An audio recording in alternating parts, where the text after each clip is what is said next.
Years after I arrived, I read a description of the city that seemed to ring true. Like some people, certain cities suffer from amnesia, it said. Not that they have no past. Rather, this past, no matter how glorious it may have been, will have left so few reminders, so few architectural vestiges, so few visible traces, that it remains something obscure, if not completely invisible. In this amnesiac city, I found that walking offered a way to exhume history, a kind of bipedal archaeology, as well as an excavation of the present. Over the years, these walks deepened and the streets changed. My journeys to Kabul unfolded between 2006 and 2013, and each return yielded fresh transformations. During this time, I moved through a city of memories, stories and fragments of Kabul recounted by others. I wandered through myths and fables, took roots of the imagination, ventured into dreams and poetry.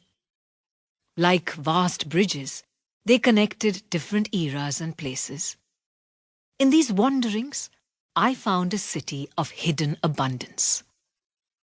To call Kabul an amnesiac city is to refer to its physical landscape, where the ruins of the past lie below the surface. But it could also refer, I realized, to its obscured culture, the vanishing of the very idea of Kabul as a city with history, with a specific, cosmopolitan way of life. These expeditions into Kabul's parallel terrains were like chasing the shadows that flickered across its streets. This happened to be exploration of a kind I was familiar with. I have a complicated relationship with walking. This has a lot to do, I suspect, with having grown up in Aligarh, a city in northern India where walking on the streets came with intense male scrutiny and the sense of being in a proscribed space. As a woman stepping out into its thoroughfares, I needed a reason to place my body on the street. I learned to display a posture of work while walking, and to erase any signs that may hint at my being out for pleasure, for no reason at all other than to walk. All this means that I see walking as a luxury, not something to be taken for granted. It is an act of autonomy and mobility I learned early to seize as a form of pleasure. I also grew adept at the allied skill of reading my terrain, looking out for signs that told me if it was open or off limits. Being told not to walk was another way in which Kabul felt familiar. To map the city, I drew on the same knowledge and intuition that had helped me navigate the streets of my hometown. Which is why, unlike the maps of guidebooks that seek to make checklists and establish authority, the routes I took were wandering and idiosyncratic.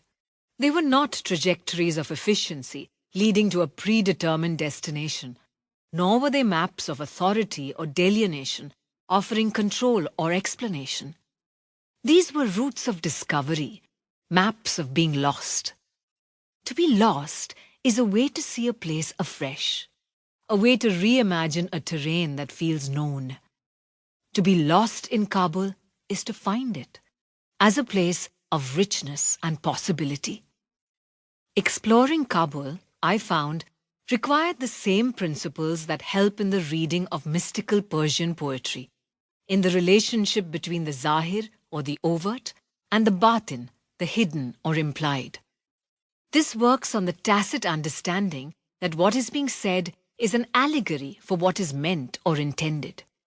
To talk of the moon, for instance, is to talk of the beloved.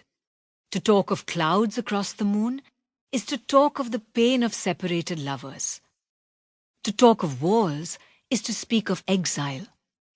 Such wandering leads through circuitous routes to wide vistas of understanding, like walking through a small gate into a large garden. It is also a useful reminder that in this city, what is seen is often simply one aspect of the truth. What lies behind, the shadow city, is where layers are revealed.